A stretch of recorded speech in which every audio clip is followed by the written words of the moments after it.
versículo 1 e 2.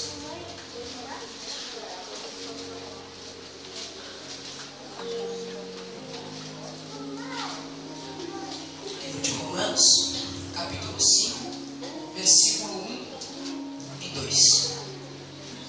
Está escrito assim: sendo, pois, justificados pela fé, temos paz com Deus, por meio de nosso Senhor Jesus Cristo. Versículo 2: mediante quem obtivemos entrada pela fé a esta graça, na qual estamos firmes e nos gloriamos na esperança da glória de Deus. Os irmãos podemos assentar.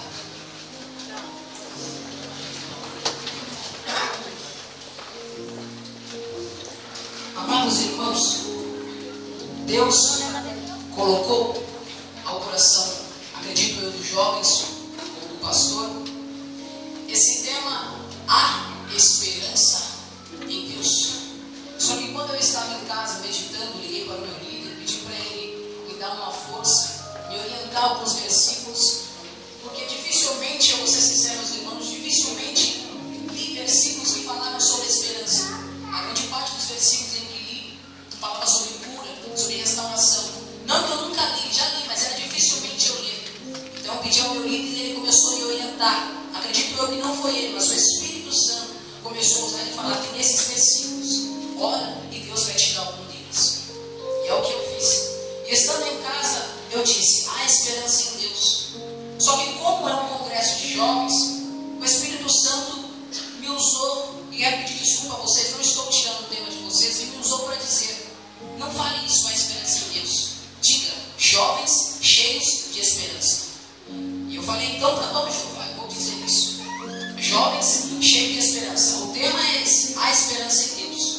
Só que eu quero dizer que aqui, se não tem, vai haver nessa noite jovens que sairão daqui cheios de esperança para poder lutar e vencer os obstáculos da vida. Acabamos de ler um texto muito pouco pregado, em que Paulo fala no capítulo 5, no versículo 1, que nós somos justificados.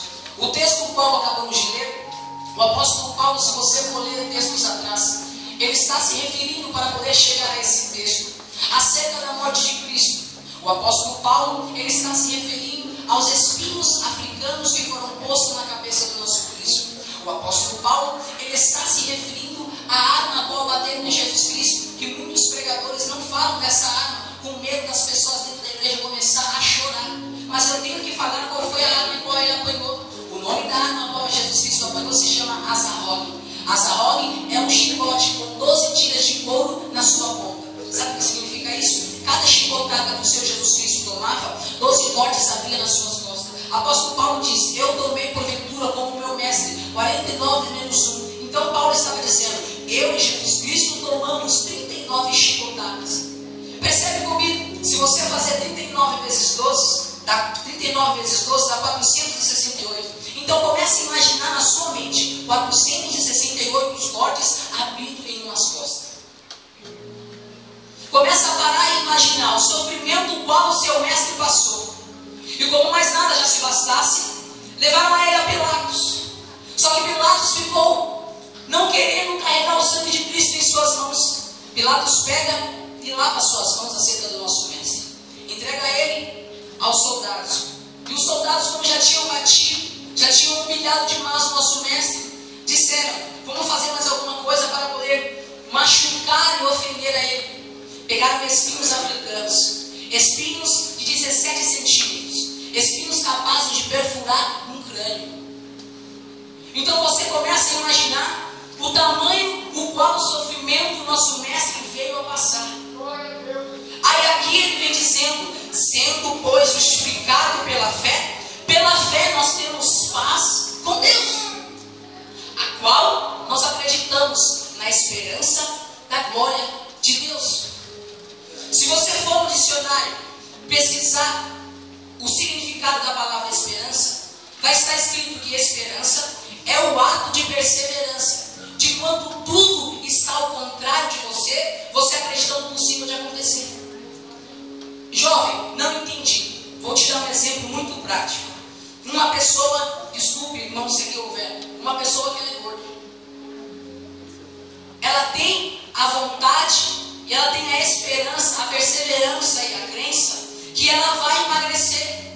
Só que talvez ela tenha um amigo, ou um colega, ou um parente, ou um pai, ou uma mãe, que não acredita que ela vai emagrecer.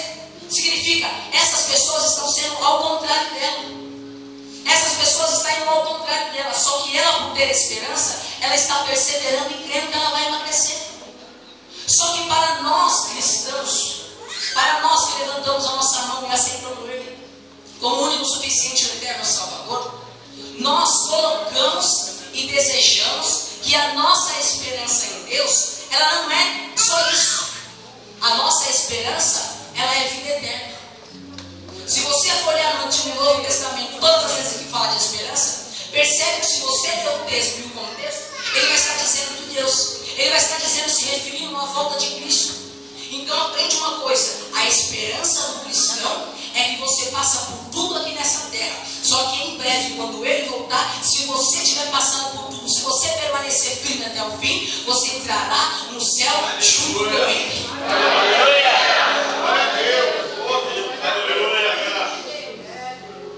Romanos capítulo 8, versículo 24 e 25, diz assim: mas nesta esperança nós somos salvos.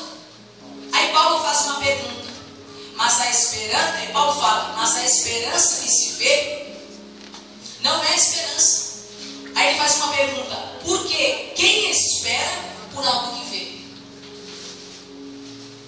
Quem espera por algo que você já tem? Você já tem um apartamento, você já tem uma casa própria, você vai esperar uma casa sim, você pode esperar uma casa melhor, mas você já tem uma casa. Você já não espera tanto como aquela pessoa que não tem uma casa. Você já não espera tanto como aquela pessoa que não tem uma família. Você tem pai, você tem mãe, você não espera tanto como uma pessoa que está no orfanato querendo uma família. Talvez você pode esperar um pai melhor, uma mãe melhor, mas você já tem. É por isso que ele diz. Aí ele fala no versículo 25: mas se nós esperamos o que não vemos, com perseverança nós o aguardamos. Ele está dizendo, nós não vemos o Cristo, o qual um dia foi pregado na cruz do Calvário, mas nós o esperamos que um dia Ele vai voltar a nos arrebatar, nos tirar dessa terra e nos levar para morar com Ele. É isso que Ele está querendo se referir. Só que nesse versículo, nesse capítulo 5, Ele não diz só isso. Ele diz, mas eu não só me alegro, eu não só tenho esperança, eu não só fico contente, jovem, por a esperança de ver que Jesus Cristo está voltando. Não, Paulo diz, eu me alegro também, porventura, nas minhas tribulações, sabendo que a minha tribulação, ela produz uma perseverança. E após ela produzir uma perseverança, ela produz uma experiência. E após ela produzir uma experiência, aí que ela começa a produzir a esperança. Será que eu e você estamos tomando a mesma atitude que o apóstolo Paulo? Quantas pessoas que entraram aqui dentro sem esperança? Quantas pessoas que entraram aqui dentro que já não acreditam mais que Jesus Cristo vai voltar? Se você lê continuamente, anteriormente o texto, Paulo, além de dizer isso, ele diz, se nós que aceitamos a Cristo, que aceitamos o Espírito Santo na nossa vida, nós sofremos com essas coisas que nós vemos aí fora, nós sofremos com o povo romano perseguindo os cristãos, quem dirá essas pessoas que nem têm o Espírito Santo? Ele está dizendo, se nós que temos o Espírito Santo, às vezes nós não aumentamos, às vezes parece que nós vamos desistir. O apóstolo Paulo está dizendo, igual o salmista Davi disse, no Salmo 42, versículo 11, por que te abates, a minha alma? Por que te perturbas dentro em mim? Espera em Deus, pois ainda o louvarei, meu Deus, meu Salvador e Deus meu. Davi disse isso porque ele disse a Deus em uma oração, em uma oração. Ele estava dizendo a Deus, Deus, tudo isso acontece, tudo isso eu fico me perguntando, quando eu sofro opressões do meu adversário. Deus, os meus ossos sofrem agonias mortais. Quando os meus adversários vêm e perguntam, como o jovem disse aqui, aonde está o teu Deus? Está no texto, Salmo 42, se você ler, está isso. Os inimigos perguntando a Davi dizendo em oração a Deus, aonde está o teu Deus? Quantas pessoas que adentraram as portas dessa igreja, quantos obreiros que estão aqui ao meu derredor, Quantos jovens que estão aqui, quantos jovens que estão na galeria, quantas vezes talvez um professor seu na escola, por ver você triste, por ver você desanimado, perguntou para você: ué, você não falou que é da igreja? Você não falou que é cristão? Aonde está o teu Deus? Quantas mães estão aqui dentro? Quantas senhoras? Quantos vizinhos seus perguntaram já para você: aonde está o teu Deus? Talvez o seu encarregado, talvez o seu patrão, talvez o seu chefe. Aonde está o teu Deus? Talvez porque viu você que na faculdade você não está conseguindo pagar a quantia que deve ser paga. Talvez como um jovem que me procurou um dia e falou: eu estou fazendo uma prova para o vestibular, só que eu não estou conseguindo entender nada. Talvez se ele contou isso para uma pessoa lá, uma pessoa perguntou para ele: aonde está o teu Deus? Quantas pessoas já perguntaram para vocês: aonde está o Deus de vocês?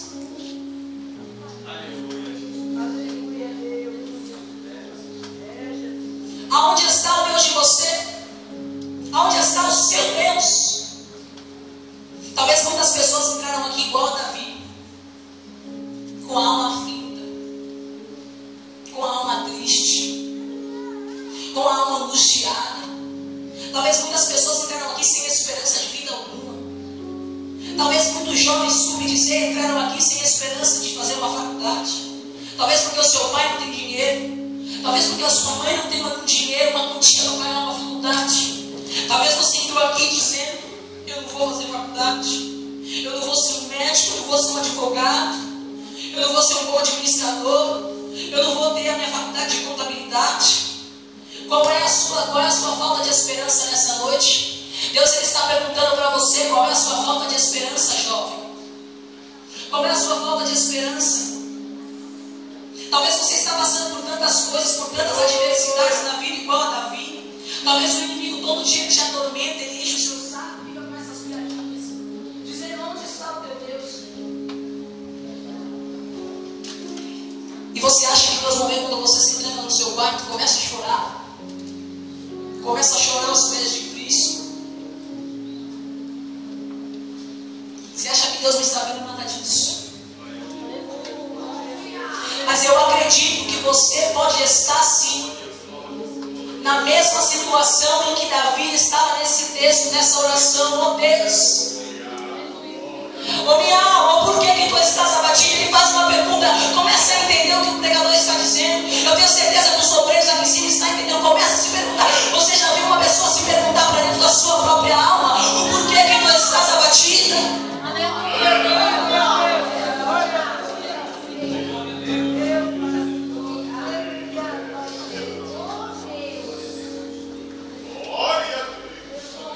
Mas ainda bem que Davi, ele reconheceu, igual no Salmo 23, se eu não me engano: o Senhor é meu pastor.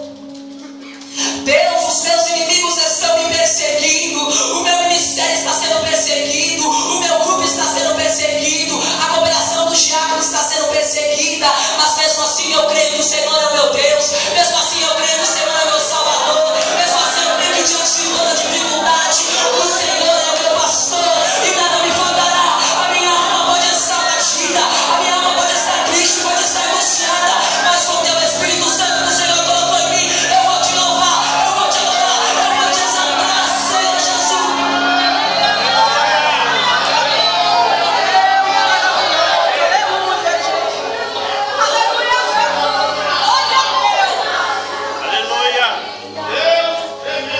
Seja igual a Davi, querido. Tenha esperança. Ah, pregador, mas eu estou sofrendo demais.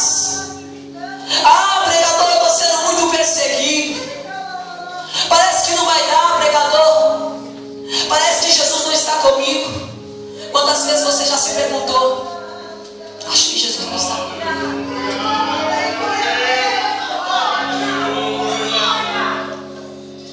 Quantas vezes talvez os jovens da banda GU, mocidade não sei, os jovens e os adolescentes, Coral do Rei, vocês que estão na galeria, vocês obreiros, quantas vezes vocês chegaram da faculdade, ou do trabalho, ou do ministério, ou da igreja, foram direto para o seu quarto, a sua mulher perguntou para você talvez: mas o que está acontecendo? Você nem respondeu, nem contou para sua mulher, você só dobrou os seus joelhos e disse: Deus, eis-me aqui, eu não sei mais o que fazer.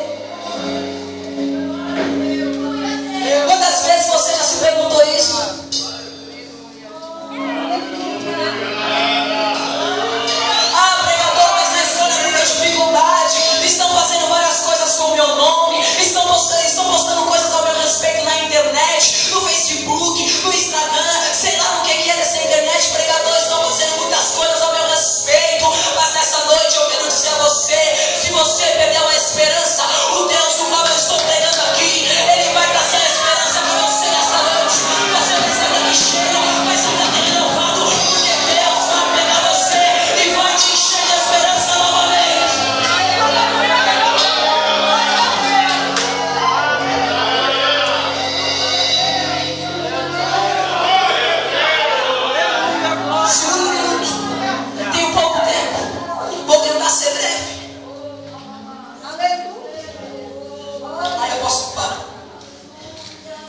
noite?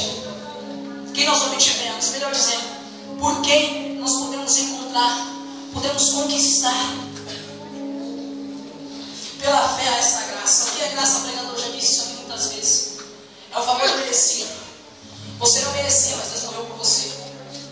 Paulo, ele chega aos irmãos, Paulo, ele chega em Roma e ele começa, olha como uma coisa engraçada. Paulo e alguns irmãos romanos perseguiam os cristãos. E Paulo estava lado a lado com os romanos, perseguindo e indo contra os cristãos. E de repente, aquele a qual Paulo estava perseguindo, ele vem falando: pela fé, eu obtive essa graça. Os irmãos em Roma, os soldados romanos não entenderam o que é isso, o que você está falando. Eu obtive a graça, a qual foi derramada na cruz do Calvário.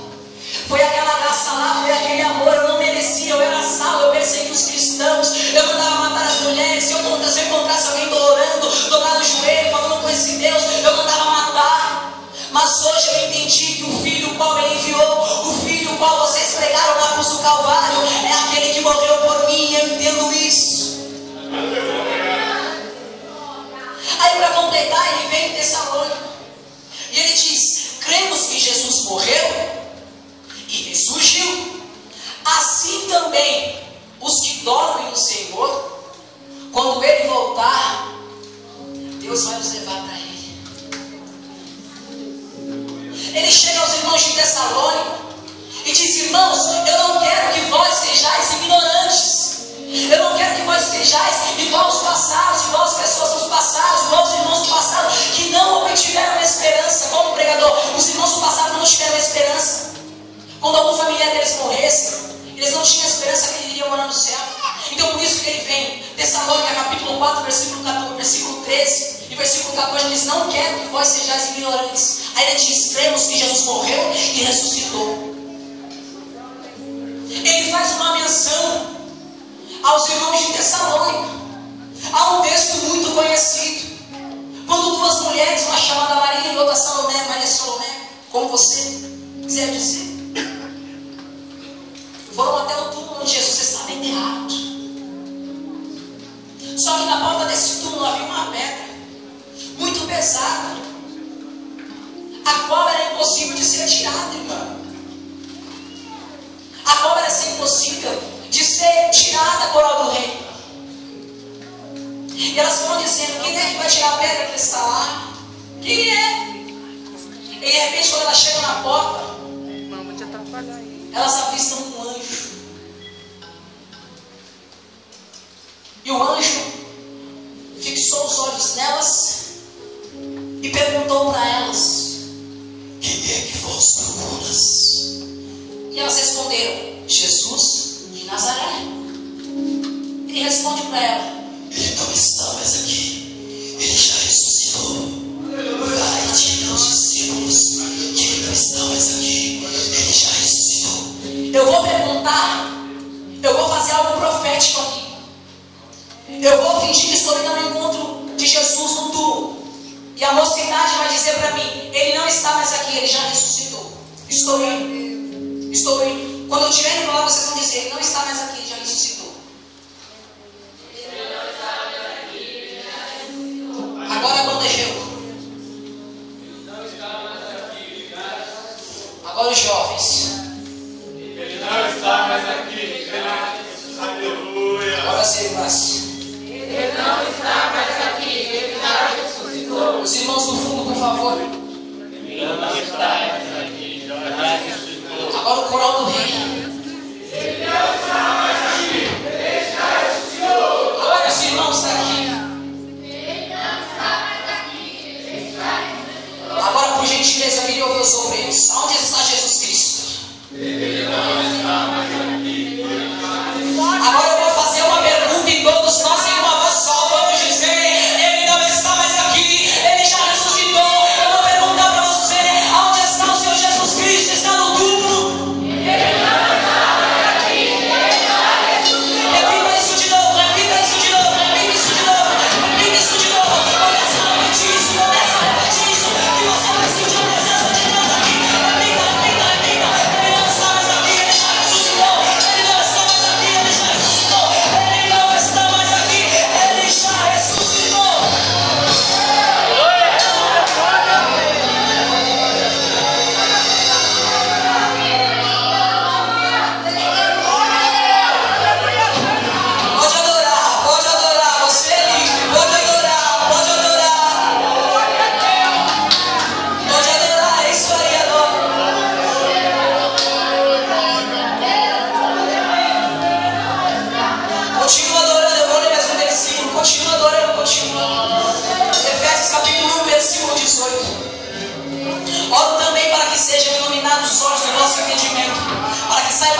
sua vocação. E guarda as riquezas da glória da sua herança nos santos. Tem jovem aqui que não sabe qual é a sua vocação. Tem jovem aí no meio que não sabe qual é a sua vocação. Tem jovens aqui que não sabem qual é a sua vocação. Pregador, o que é vocação? Explica rápido para me entender resumidamente. Chamado, talento, dom, aptidão. Tem jovem que não sabe qual é o seu talento, qual é o dom que Deus te deu, para que serviço Deus te chamou. Tem jovens que não sabem. Mas ele foi aos irmãos de Efésios e disse: eu oro também para que sejam iluminados os vossos olhos. Tem jovens aqui de 17, de 20, de 22 anos que não sabem qual profissão que quer da vida ainda. Tem jovens com 22 anos de idade. Tem jovens aqui que já é até noivo, já é até casado e não sabem o que quer da vida ainda. Pregador, isso é um pecado? Não. Você só não sabe o que você quer da vida ainda. Talvez você está em dúvida, está igual os irmãos em Efésios, não sabe qual é a sua vocação, nem espiritual e nem profissional. Mas nessa noite, antes de terminar essa mensagem, tem mais algumas coisas, eu prometo que vou até 9h15, 9h25. Me perdoe, pastor, sou passadora, não vou passar mais do que 9h20. Diante dessa palavra, eu vou fazer um ato, não eu, mas o Espírito Santo irá me usar num ato profético aqui. Por gentileza, se puder, mulher com mulher e homem com homem, ou se não der, você só pegue na mão dessa pessoa que está do seu lado.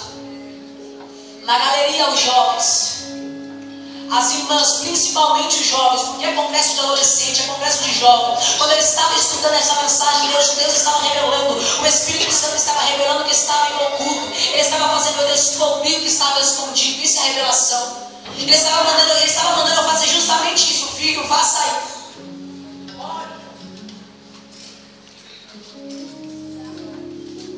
Eu vou orar por você. Você vai orar por esse jovem que está do seu lado. Se você não sabe como orar, o tema é a esperança em Deus. Talvez ele perdeu a esperança. Você vai orar pedindo para que Deus perdoe os seus pecados, as falhas e as transgressões dele, e que Deus torne a dar a ele novamente uma esperança. Eu vou orar e vou contar até 3. Quando eu contar até 3, você vai abraçar essa pessoa que está do seu lado. Só que esse abraço não será um abraço normal. O Espírito Santo estará te usando para abraçar ela e transferir uma esperança para ela. Isso é só para quem acredita. Pregador, você está maluco, me chama do que você quiser. Eu estou sendo usado pelo Espírito Santo. Eu vou começar a orar e você começa a orar junto comigo, você já se prepara. Se você quiser já começar, já pode começar então aquele cântico, por favor, aumente um pouco aqui o piano, o teclado, não sei o nome disso. Eu vou orar e você vai orar também. Não vai ser mais do que 5 minutos. Nós vamos começar a orar agora. Comece a clamar por essa pessoa que está do seu lado, pedindo para que Deus dê para ela a esperança. Começa a pedir para ela, começa a pedir que Deus mostre para ela qual é a esperança da vocação dela. Qual é o chamado, qual é o talento que Deus deu para ela, qual é o dom que Deus deu para o coração. Tem muitos aí que ainda precisam descobrir qual é o seu dom. Ah, eu estou errado, eu estou em pecado. Não, você não está em pecado, não estou dizendo isso, mas nós temos que descobrir.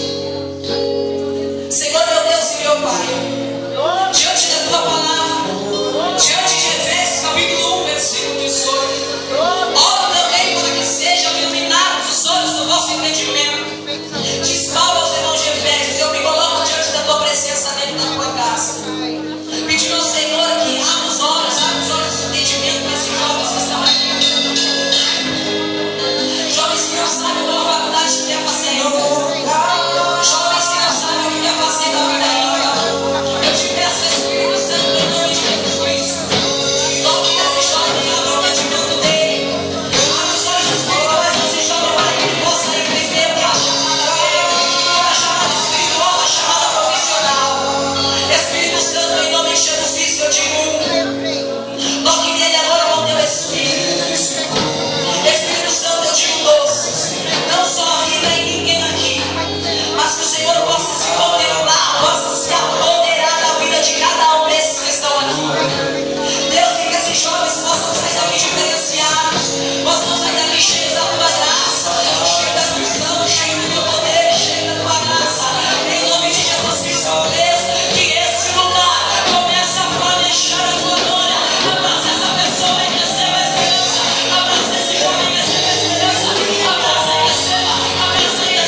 justificados por sua graça, sejamos feitos seus herdeiros segundo a esperança de vida eterna.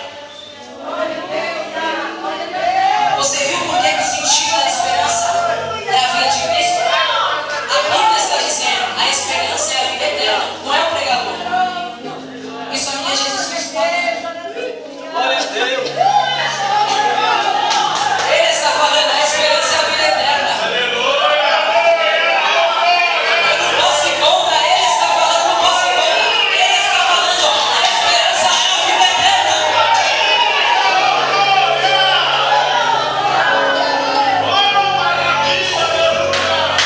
O texto diz, justificados por sua graça.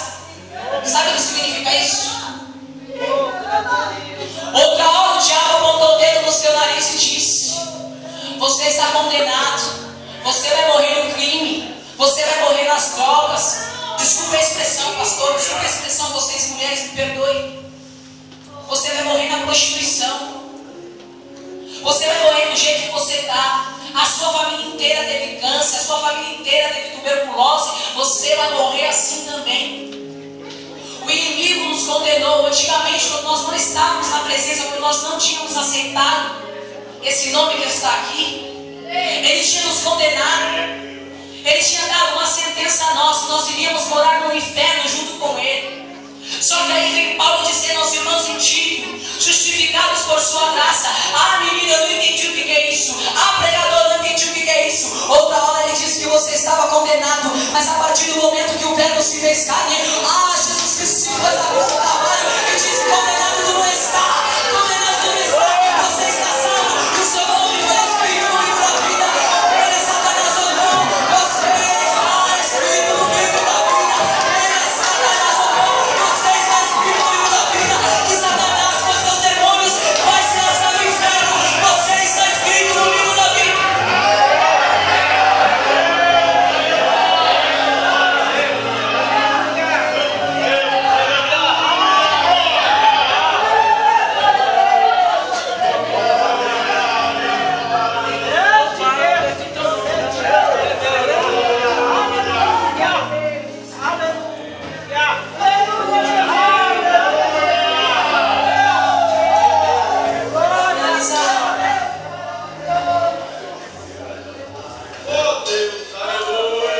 Eu vou dizer algo.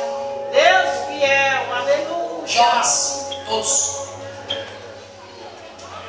Não é porque as irmãs falaram em língua, ou os jovens falaram em língua, ou os obreiros, ou porque nós estamos sentindo a presença de Deus. Não significa que vocês, por não estar falando em línguas, que vocês não têm o Espírito Santo. Nunca deixe ninguém dizer para qualquer um de vocês: ah, mas você fala em língua, pregador. Você pula, você salta. Deus nos agarrou de uma forma. Não é porque vocês não choraram, não é porque vocês não choraram, não é porque vocês ainda estão saudando, em todas as igrejas que nós vamos, as pessoas fazem, que vocês não têm o Espírito Santo.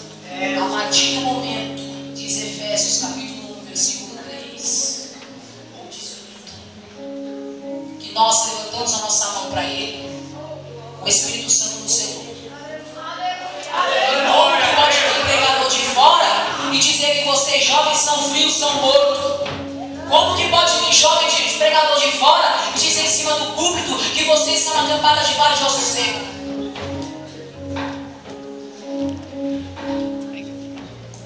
Eu desafio qualquer teólogo, qualquer obreiro, qualquer pastor, mostrar para mim na Bíblia, isso aqui, aonde ele vê Jesus Cristo falando em línguas. Por causa disso eu vou falar que ele tem o Espírito Santo. João Batista, o último profeta, nunca falou em línguas. Por causa disso eu vou falar que ele tem o Espírito Santo. Não é menosprezando ninguém. Eu não estudo teologia, estudei por um tempo, um bimestre. É por isso que disse: quando você tem um entendimento, quando você tem uma visão, você estuda um pouco a massa. Eu não sou melhor que ninguém, mas quando você estuda um pouco a massa de algumas pessoas, você começa a entender que tem muitas coisas que é falada dentro da igreja que machuca. E machuca muitos jovens. Aonde já se viu falar, vocês são todos frios. Vocês não falam em línguas. Eu orei, eu preguei, vocês não falam em línguas. Vocês, todos vocês jovens que não falaram nada, e só ficaram quietinhos. Mas eu tenho a certeza que vocês entenderam a palavra que eu saí da Glória a Deus. Todos vocês são cheios do Espírito Santo. Todos vocês são cheios do Espírito Santo. Para finalizar, Romanos capítulo 12, versículo 12. Olha o que Paulo diz. Irmãos, já sabemos que fomos justificados. Já sabemos que temos fé. Já sabemos que a graça de Deus é o que nos basta. Já sabemos que o poder de Deus se aperfeiçoa em nossas fraquezas. Agora nós precisamos fazer uma coisa. Alegrai-vos na esperança. Sedes pacientes na tribulação e perseverai na oração. Ó Paulo dizendo, nós já sabemos de tudo isso, não podemos desanimar, não podemos se entristecer. Então agora vamos fazer uma coisa. Alegrai-vos na esperança. Sedes pacientes na tribulação e perseverai na oração. Ah, pregador, não estou entendendo. Alegrai-vos na esperança. Sede paciente na tribulação, perseverar na oração. Sede paciente na tribulação, perseverar na oração. Se alegra diante da sua luta, se alegra diante da sua prova, se alegra diante da sua dificuldade. Que você vai ver que você vai obter um sucesso, vai obter uma vitória diferenciada das irmãs. Já estou finalizando. É por isso que o apóstolo Paulo, ele chega aos irmãos de Filipos. E ele diz aos irmãos de Filipos: ó, eu prossigo para o alvo. Tem pessoas que adentraram as portas dessa igreja que está justamente assim. Será que é para lá? Será que é para cá? Será que eu volto? Tem outras pessoas que estão sendo guiadas por outro. Aí é diferente quando você está sendo guiado por uma pessoa no caminho. Pô, continua, é por aqui, é por aí, por onde é que é? Não, pode continuar. Só que o apóstolo Paulo não estava fazendo isso. Ele estava sendo orientado e guiado por um que nos foi dado após Jesus Cristo subir. Consolador. Aquele que te consola. O apóstolo Paulo, ele não parava pelo caminho. Isso que eu acho engraçado dele. É por isso que é gostoso quando a gente paga um preço. É lindo, você dá risada, você fica contente, você fica alegre, que é no curso, é da IPEC, você dá risada com tudo. Você paga um preço, mas você sabe que se você perseverar até o fim, Deus vai te exaltar. Deus vai te dar vitória. O apóstolo Paulo era a mesma coisa. O apóstolo Paulo estava andando, os irmãos de Filipos estão descendo a ele. Ei Paulo, mas não está com o pé em você. Eu não me preocupo com isso, eu me preocupo com o evangelho